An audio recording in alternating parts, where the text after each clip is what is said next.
I think the only fight worth having is the fight with yourself about who you want to be. And that's where it's the anger going outward, where you're like, I'm very mad that I'm not married, or I'm very angry that my dating life isn't what I want it to be. Like, if you turn it inward, that's a fight worth having. Like, why am I mad? Why am I upset? It's not an external thing sometimes. Sometimes it's like the good old fashioned, am I showing up as who I want to be? And that's that space of waiting where like, oh, the answer really typically is like, no, I'm not. That's a good check yourself moment, like look in the mirror moment. Yeah. If you can't look in the mirror, you know that there's a problem.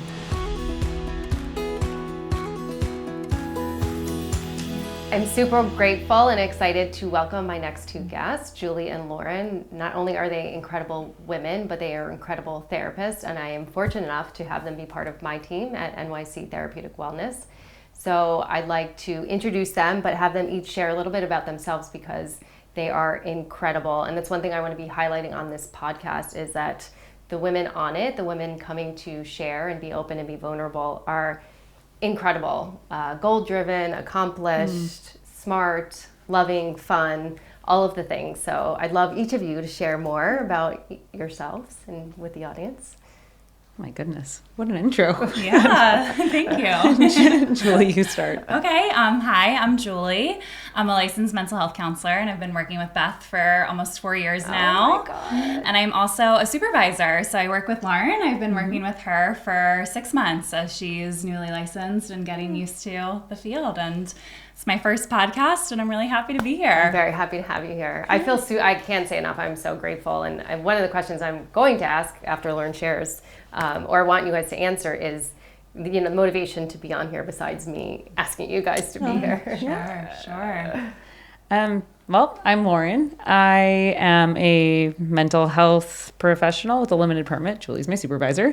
And I work at NYC Therapeutic Wellness because I got really lucky and found Beth. Oh, so that's nice. It's true. Yeah, It's I feel true. the same way. Yeah. Oh, that's really nice. Yeah, they're such an integral part of a team. And why I want to have them on here is they also represent the women that I want to be speaking to on this podcast. So they've been brave enough, kind enough to share about themselves. And I think as therapists, we can agree, and that's going to be part of our conversation, is that can be a little scary because our clients might be listening, but I think it's really humanizing the therapist. So I applaud you guys for being here and being willing to share.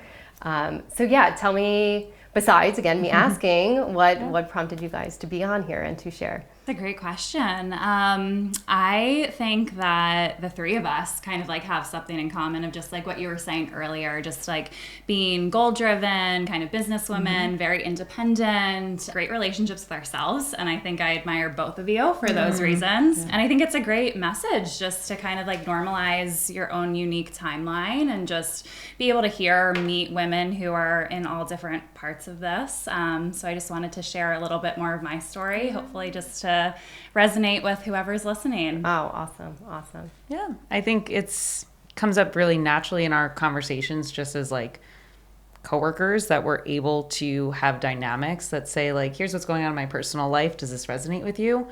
And it's not uncommon for those conversations to carry into like the therapy space. So it's nice to be able to be here and talk about it without clients and to share like that similar grounding experience of what it's like being a professional woman who's navigating dating and love and life and kids, and where does it leave you in all of it? Yeah, so true. And what's I'm thinking back to, we always try to do these get-togethers and celebrate and get out of the workspace and just be together as women, as people. And we were at our outing. Was that January? Yeah. And we were sitting like across from each other. We start talking about dating and life and narratives and frameworks. And I'm like, you two have to be on the podcast. And so what is so incredible about the two of them is that, and that's what I want them to share, with your personal experience too, your frameworks and the way that you two look at dating and how you approach dating.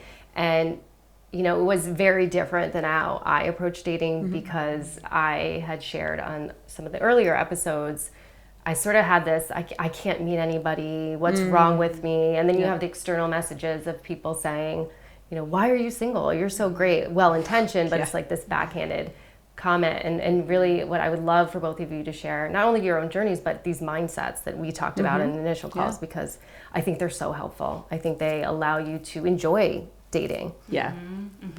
It's, the rage that I would feel when someone would say like, why are you single? And you automatically like take it in as there's something wrong with me. The anger at 25. Holy bejesus. I guess maybe start if you guys would share what is the dating status, if you guys don't mind sharing your age, kind of where you're kind of at right now. Yeah, of course. I am 31. I'm going to be 32 on Tuesday. But I'm currently single and dating. No children yet, except for my 2-year-old French bulldog. He's my son, Sarah. The best. So that's where I'm at right now. Yeah. I'm 30. I'm single. I'm like finally in a place where I kind of love my independence. It doesn't feel like it's something that I have and I don't want. It's something that I like fought really hard to get. And now I'm like, hell yeah. Oh, wow. That's so interesting that you say that, because I got there at 34 after years of dating and dating the wrong people. And, you know, I think we'll talk about this in the next episode, like not understanding my patterns, my dynamics, things that were getting in the way for me. And I got to that place at 34. I was like, this is great. Yeah. I'm happy, like really like this radical acceptance.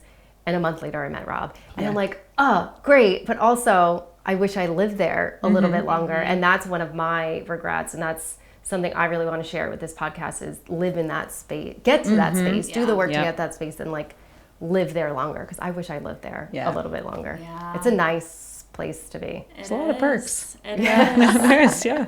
I feel like I've just recently reached that place, probably like within the past couple years, where just I'm like really enjoying where I am right now, and just the benefits and the perks of being single, being on my own timeline day to day, kind of like doing whatever I want to do, not having to worry about anyone else. Like, there are some great benefits to it, and it's important to recognize that and practice that gratitude. That's an excellent point too, because I don't think I realized that enough, even when I was not at that 34-year-old, like grounded in that, you know, gratitude.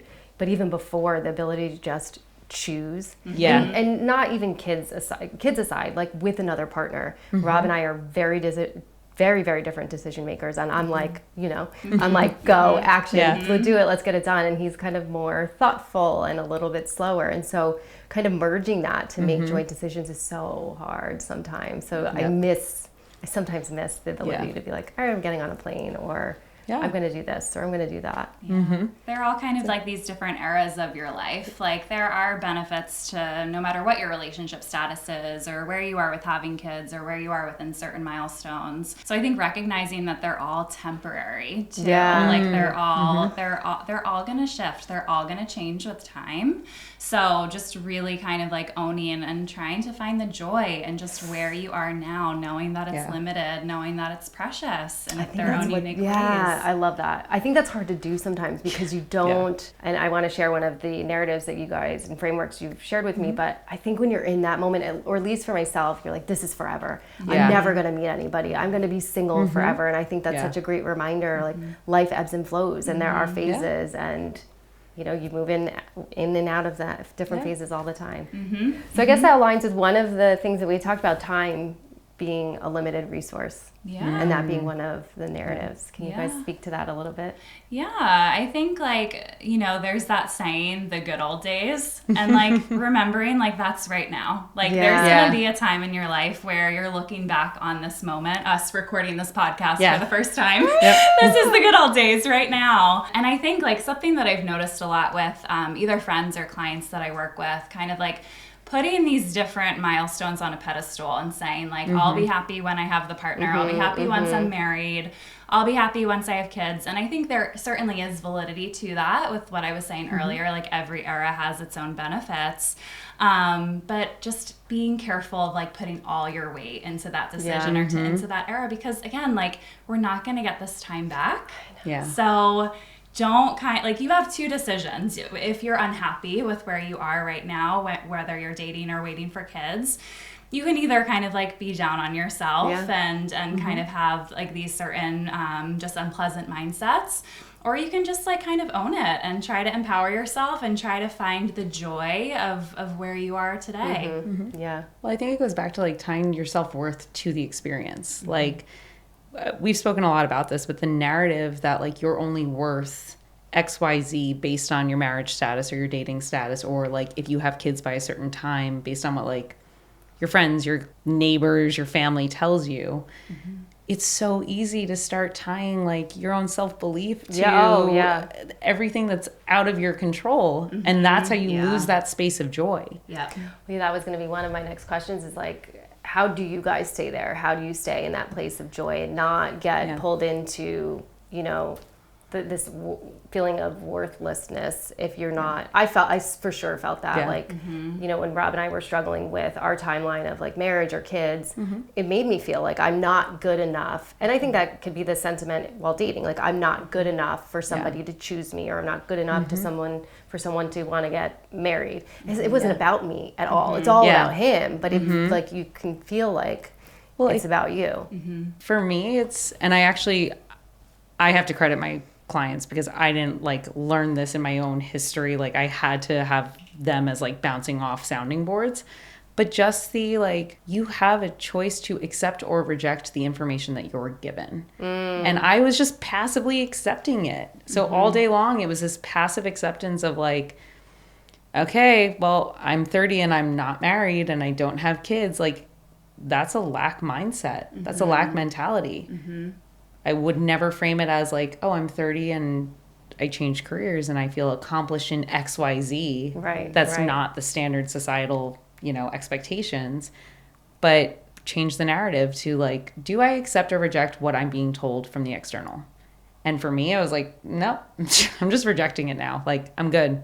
The things that I do, the way that I show up in my life, I feel really good about those choices. So I don't have to passively accept everything that's given to me just because it's shared with love and care. And like I have 5 aunts who all care very deeply about me and we're a big Italian family, but like damn, they come in hot. Like you need space, you need time to breathe and show up as you. And like being able to reject things even if it's given with care is like an incredibly empowering space. And that's interesting because how much of that can be generational and cultural where that the worth is tied to those milestone things where, you know, I think we've really evolved in a lot of ways past that, but that those messages still creep in. Yeah, that's a really good point. I was just thinking how I wanted to answer this question, and I think like just who I surround myself with really helps me be confident in just this phase, this era of my life that I'm in right now. I have 2 sisters and my mom, and they're all 3 of them are very independent women, and they've all kind of like instilled like,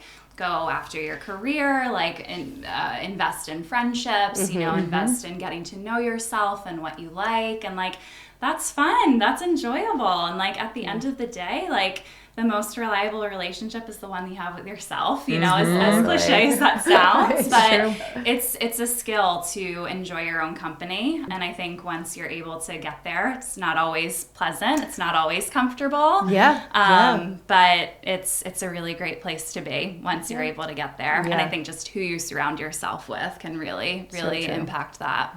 I know it feels so good to be in that space. And I think what you said too about even if you are, you know, arrive at these milestone points, it's not, it doesn't answer everything. It doesn't, you know, make everything great and wonderful. Like there's a lot of challenges that come with that. So this idea that it doesn't make you happy, and the living and the waiting, that's a lot of things I work with my clients on, especially women in this demographic and age group is there is a lot of waiting and I'll be happy when, like you said before. And I think it's unfortunate because when you get there, you're like, great, I have all these things, and you look back and you're like, wait, I just spent all these years sad, feeling bad about myself, not being in the now, not being in the joy. And like, where do you put the anger? I think the only fight worth having is the fight with yourself about who you want to be. And that's where it's the anger going outward, where you're like, I'm very mad that I'm not married, or I'm very angry that my dating life isn't what I want it to be. Like, if you turn it inward,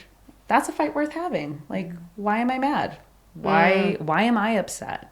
It's not an external thing sometimes. Sometimes it's like the good old fashioned, am I showing up as who I want to be? And that's that space of waiting where like, oh, the answer really typically is like, no, I'm not. That's a good check yourself moment, like look in the mirror moment. Yeah. If you can't look in the mirror, you know that there's a problem. Yeah. And I think like if you get so focused on like hitting certain milestones, like I wonder like what parts of yourself can get lost in like me having such tunnel vision. Yes. You know? Yes. And I just, whenever I hear someone have that mindset, specifically clients that I work with, I just really try to help them like take this thing off the pedestal. Of course, like validate and kind of like say, it will be great for these reasons, but you're capable of creating your own joy and your own satisfaction right now too. You guys are in this great place, and I want to talk through more of the narratives and the ways that you each approach dating. But how did you each get to this place, right? And what did it look like before being at this place of like joy and living in the now and not waiting or not being angry? A very messy 20s. I think that's fair. Like, you know, for me, it was, I didn't really date extensively in college because I don't know where I got the mentality, but it was just very much like, this is a time to be free and like live your best life. And when I graduated, it suddenly turned into the narrative of like, oh, you didn't meet someone in college. So you graduated without a partner. How are you going to meet someone? Oh, wow. And that became a like needs focused approach where it was like, I don't have anything that I need, so I need to go out of me to find it. Like my partner will have everything. So as long as they're around, it'll be great. Right. Yeah. Like, yeah. Bad time. And the difficulty with that is like, I had no idea what my needs were. oh, at 21, Not a clue. 22 years old. Yeah. Not a Mid-20s, clue. late 20s. Oh, I know. It was really for me, 30s. 30s was like the real year of growth. And it was hard. It was definitely hard for me because I didn't have these mindsets. Yeah. But yeah, my 20s, I was like a mess. I was, messy. It was so messy. And we like didn't have the word situationship. So you were just running around being like, I have these people in my life that I can't explain who they are or what they are to me. But like, and I don't know who told me this, but every dynamic brings a piece of you back to yourself. Yeah, we talked about this on our yeah. Like, I wish I remember who told me it because it's not mine. But like during that time, and I see it so much with clients, like you go out searching for the pieces of you that you're lost. Yeah. And the narrative is always like, I don't know who I am. I'm really lost. I'm really not feeling it. And then every partner that I had brought a piece of me back to me. Not because it was their personality or because of our dynamic, but because like I learned who I needed to be in that situation. And then I learned worth along the way. And then you get to this space, which is super fun, where you're like, oh, shoot, I'm not tolerating any of this anymore. The anger stage is a ride. But like once you go through the anger, you end up in a space where suddenly you're like, it's not a matter of do I like you? It becomes an even greater matter of like, do I want you in my life? Yes. Yeah. Because I'm very protective of my life and what I do and how I live. Yeah. Absolutely. I am as well. I think similarly, just like throughout my 20s, dating a lot, learning a lot of lessons, figuring out who I am along the way. But I feel like honestly, like my career and just like building my life had been such a great like form of guidance for me. Yeah. I don't know. I feel like it really protected me from getting into this mindset of like, I'm less than because I don't have this. Yeah. I was just so focused, like working 4 jobs when I was first just gonna say when Julie moved to New York, you weren't even in New York yet when we connected. Or no, I was. You were, but you were waiting for your license to transfer. Yep. And Julie did like everything under the sun. I think I just learned new jobs that you did while you were working for me. I'm like, oh my gosh, how did you do it? Yeah, I just was like focused on like making my career what I wanted to be, like setting up shop basically in a new city and feeling settled. I waited tables all throughout my 20s, just like worked my butt off just to kind of like be I think where... we all did restaurant industry, right? Did not. You did not? No, I didn't. My first internship was at filing. That's what I did. I filed files. Yeah, it was a good time. Paid. That was all that mattered. Oh, that's alphabetization. Great. That was my strong suit. Yeah. But that really helped me through my 20s. I just feel like, having that goal, focusing on finishing up my degrees and getting my career to where I wanted it to be. And now I get to kind of reap all the benefits of all these seeds that I planted. And I'm like, this is great. And I definitely agree with what Lauren was saying. That's a struggle for me dating now. It's okay, I know myself so well and I know what it is that I want, what I deserve, what I'm looking for. And the pool of men who fit that is just a little smaller, but we'll see what happens. Yeah. Well, and that's something we had talked about on our call previously was the needing versus wanting, right? Yeah. So it sounds really, you both are in a space where you want, you don't need, you're kind of very fulfilled, you're both really successful and accomplished and so it's hard to choose or decipher. Yeah. Really hard. I think a lot of the times you can wants disguise themselves as need all the time. And if you really ask, you're do I want this or do I need this? Then you get super clear and that's no one else can meet your needs but you. Yeah. So So tell me what's dating like now in New York City for both of you? Oh, it's entertaining. Time. It's entertaining. We were sharing stories on the car ride up here. Tell me some stories. So let me ask, dating apps, doing the dating apps. Yes. Okay. Mm-hmm. Which dating apps? What's that? So I have to say, when I was single in my 30s, and what I'll say about the 20s too, I think that is a more acceptable time for it to be messy. Yeah. Right? Yeah. Societally, externally, even internally, it's 20s you're figuring out. And it's almost this idea by 30s you should have it figured out. Yeah. And by 30s you still don't have it figured out. Yeah. Nope. Yeah. So I think that's a sort of a messaging too that, needs reframing. It's it's okay if you don't have it figured out by 30. And we're similar in that change of career, right? Yeah. So I didn't do this until I was in my 30s. I think I was still in grad school in my 30s. So everyone else had figured out the career piece and I hadn't had that figured out yet. So I think it's sort of this acceptance, but even if it's not going to be externally accepted, learning to accept that for ourselves.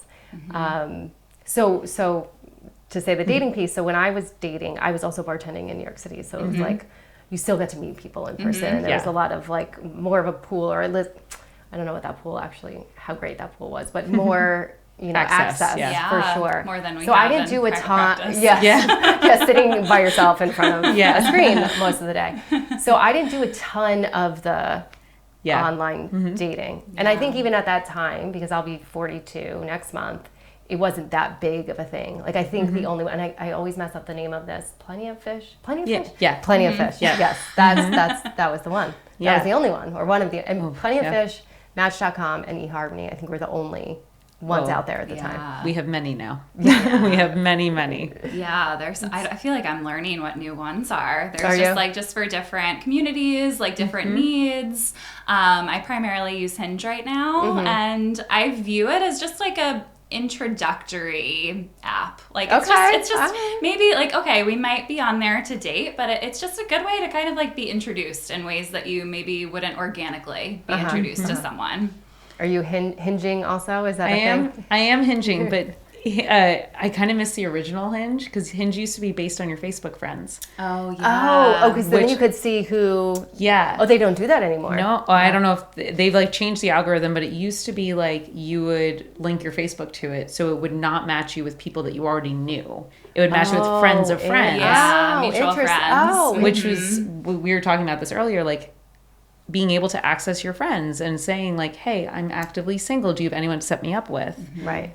That used to be Hinge's approach, but now it's very much just strangers. Yeah. Which is hard. Yes. I kind of find myself, which is so weird, but when I'm on the apps, I'm kind of just send me someone I know so that it's a reminder that we're all in similar spaces. Yeah. Because you're then able to say just, hey, hi, we're both in this. You're a familiar face. I know you from this part of my life. Even if it's not a romantic match, it's still a connection. Right. If not, it's just a bunch of strangers with no connection. And then you're this doesn't feel so great.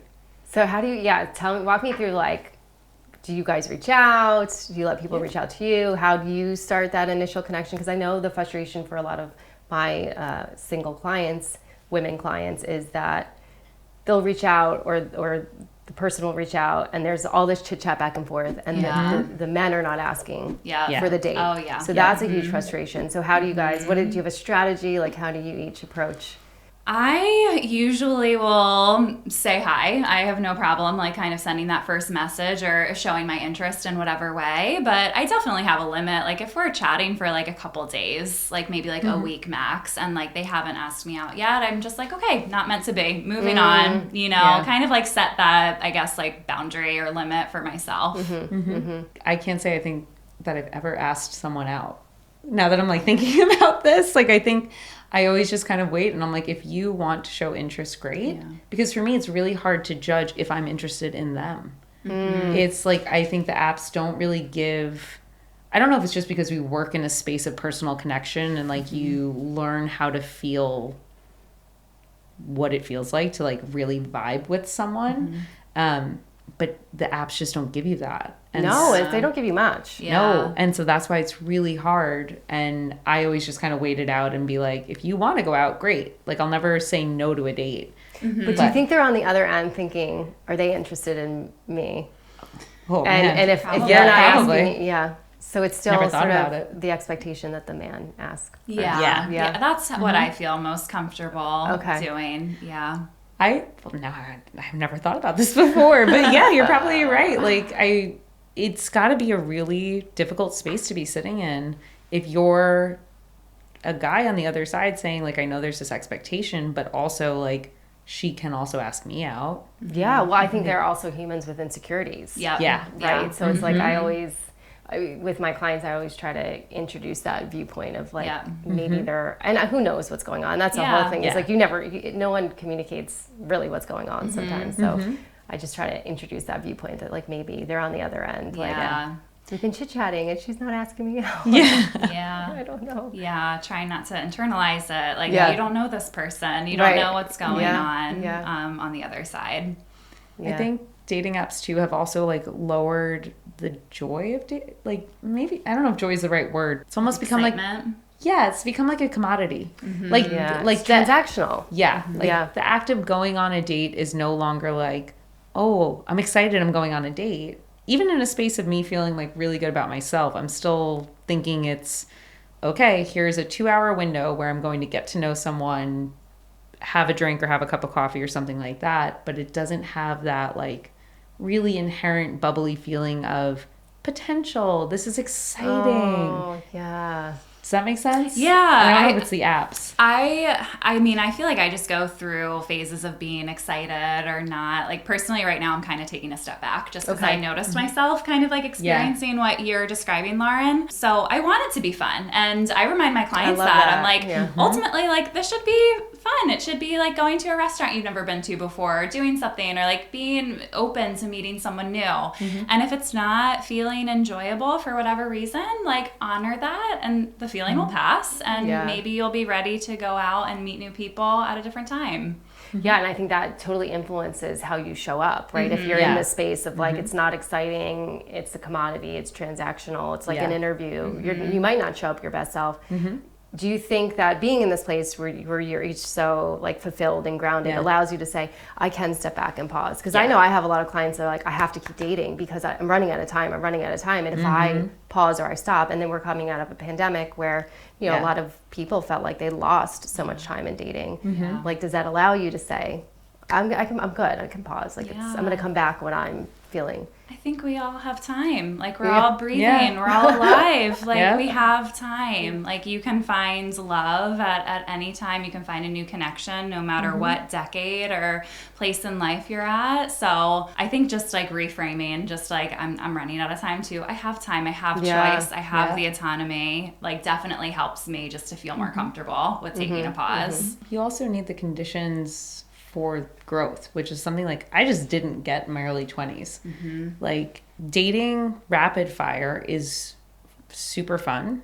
There's a lot of benefits. There's also a lot of cons because you can burn out. Sure, yeah. But it also comes down fundamentally to like, do you have the conditions for your own growth? And I didn't have those in my 20s. Like it just didn't exist. And now I'm in this space where I'm like, hell yeah. Like I'm like basically like a plant, like sunshine, water, great food, like all of that makes me a better me. Yeah. So when I go on dates now, I'm like, do you have your conditions of growth? Yeah. That's how I view partners. I know, and now. that changed this lens of what you're, or who I should say, who you're looking for, right? You're more clear. Yeah. God, I wish I was you guys in my 30s. One thing I did want to bring up too, because we are talking about egg freezing, and one thing that you each shared with me, which I found really interesting because it wasn't my experience as I entered my 30s, that I think, Lauren, you had shared this idea that once you enter your 30s, you're ushered right into this conversation about egg freezing. So that wasn't my experience, so that was really interesting for me to hear. I'd love to hear more about your each of your experiences with that. I was at my gynecologist 2 days ago, and you're like in the stirrups, and all of a sudden they're like, hi, have you thought about egg freezing? Wow. Yeah. And listen, I love my gynecologist. We have a very like happy relationship, but it's the natural, like, it was almost shocking how natural it was to just be brought up because it's like the moment I turned 30, all of a sudden myself, my friends, everyone I knew was like, oh, you're 30? Have you thought about this? And it's like, and how does it feel for people to say that? Daunting and challenging at the same time because it doesn't feel like it feels like it's being put on me as opposed to me saying, oh, I'm 30 and I would like to think about this. It's the exact sensation of like when you're growing up and everyone's like, did you get your period yet? And you're like, well, I wasn't worried about it, but okay, now I am. That. Yeah, just being thrown into this conversation, I think, can overlook the questions like, do I want to have children? Yes, it totally overlooks that question. Yeah, it's an kind of assumption. like what you're saying. And also, like, if I do want to have children, why? What are my reasons? If it's just kind of said, like, okay, this is your age, this is what you should be thinking about, like, it takes away that autonomy of choice and just, like, kind of like how you can take direction of, like, where you want to take that. Yeah. So, yeah, similarly, I feel just kind of like a little overwhelmed, like, whoa, okay, I guess I have to think about this now. But I also feel really grateful that we live in a time where modern medicine and science can give us more time and more choices. Yeah. Yeah, and thinking about what is the right balance of the conversation where it doesn't feel forced, but it feels more informative, and it feels like here's information for you to make your choice, right? And how do you strike that balance? I think that's important. While I think it's really great that there's more conversation, you don't want that seed planted where you're like, oh crap, I wasn't even thinking about that. Now, should I be thinking about that? Should I be doing that? And just the mental load. Yeah. Like even in the decision-making process of saying like, okay, well now it's on my mind. Am I thinking about this? That can set off a whole trigger of other stuff that you're like, well, I wasn't worried about it. Now I am. Yeah. Right. And then also the opposite discussion of what are the mental health impacts when you go through the egg freezing process. Oh boy. Because I talk to clients all day long and there's really significant impacts and they're incredibly resilient. They demonstrate amazing strength and amazing courage. But there has also been times where I'm sitting on the other side of the conversation going, holy, how did you didn't get information from anyone about what would happen as you go through this journey? Well, there's a real gap there, and maybe we can talk more next episode about sort of your switch the seats as you two as therapists, or us three as therapists. Couple things before we wrap up. I wanted to bring up a book that Julie had recommended to me so long ago, and it sat on my nightstand forever. And finally, I did a little challenge and cut out TV a couple weeks ago, and so I finally finished it. But maybe we can talk a little bit about that. And Julie shared that with me because she knew that I was working on this and I wanted to do this podcast. And I thought it was really incredibly well done because it kind of captured a lot of what we're talking about, like a lot of, do you want to have children? And the main character in the book is really questioning that while she's watching three of her closest friends either have kids or do IVF. And so I thought that was a really incredible, you captured it incredibly, all the complexities, all the doubt, all the questioning, like doubting yourself if it's not acceptable to not feel this way. I think there were some really great quotes and takeaways from that book. Yeah. The book's called Olive by Emma Gannon, and it's a group of 4 women, friends, and they all go to college together. So they're all kind of like in their early 20s, achieving the same milestones or just like at the same places in life. And then their 30s hit and they just go in all these different directions. Which totally happens. Yeah. So I I loved it. It's a fictional book, but it just really kind of hit on what you're talking about, Beth, and what so many women our age experience. And there was a quote in the end of the book that really like resonated with me, and it said something like, there's no better or worse path.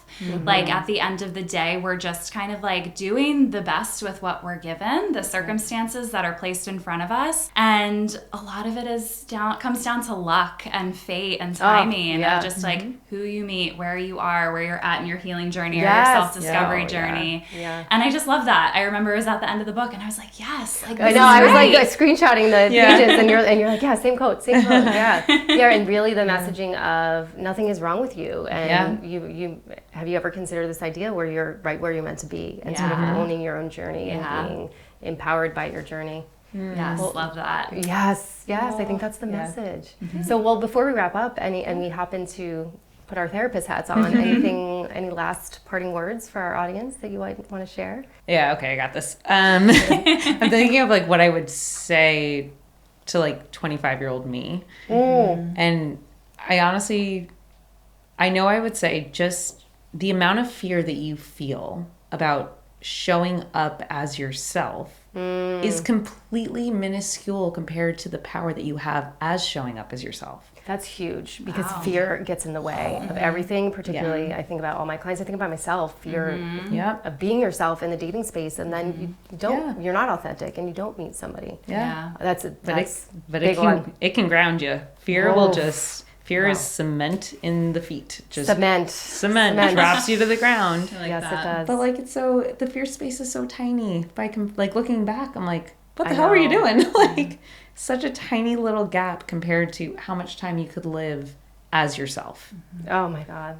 I love that. Yeah. I actually was just thinking about this the other day and like going back to what I was saying earlier about like coming to New York, having 4 jobs. Like when I first moved here, my license to be a therapist wasn't even active yet. I was waiting for the board to kind of approve it. And I was so busy. I lived in Baltimore before my move, and I was so busy preparing for my move that I didn't have a job lined up, or I had like an apartment, but didn't really know anyone. Like I know, you really just leaped. But I remember I had this faith. I was like, I'll figure it out. Like I love that. I'll figure it out. And I was able to, with some planning, with some thought, with some luck probably as well. And I was thinking, I was like, why don't I just have that same mindset to my future and like having a partner, having kids, like I'll figure it out. I'll be okay. Like it'll happen the way it's meant to be. That like just came to me the other day, and I was like, wow, I miss my 28-year-old self. She was really brave. Oh my God. I should do that now. So I read a journal entry from when I was 32, and then I fast forwarded and read one from 37. It was that same idea. Like my 32-year-old self was such a badass and was like so unafraid and like. Was piles of bills, hadn't had it figured out. I'm like, I'll figure it out. I'll figure it out. And how do you, holding on to that mentality. Well, thank you both for being so brave and open to share with us your personal journeys and stories. And join us for next episode where we're going to put our therapist hats on. Can't wait. Awesome.